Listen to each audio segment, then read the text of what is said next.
Барлықтарыңызға сәлем. Бүгінгі күнге болжам. Бүгінгі күнде металл ин, земля ин белгісі ақша шығаратын күндеріңіз. Славы карта болса қайта сіздерге ақша келеді. Либо 16:00-ге дейін қуанасыздар. Бірақ бүгінгі күн өте травма опасный күн. Машина абайлаймыз. Авария көп болуы мүмкін.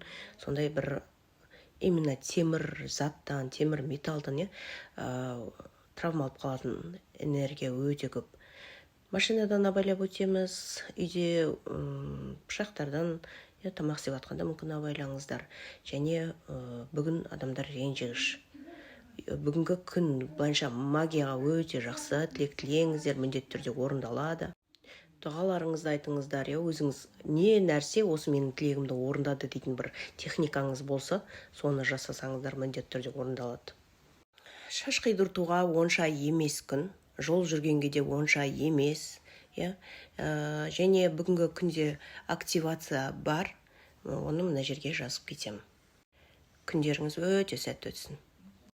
Және айтпақшы, бүгінгі күні туылған балдар туралы айтуға кете берем. Бүгінгі ер бала болатын болса, мүмкін сондай иманды, сондай имани жағынан көмек беруі мүмкін адамдарға. Ал қыз бала туылатын болса, жасы денсаулығы мықты, және бауырларына, достарына ылғи көмек беретін сондай ақкөңіл қыз туылады.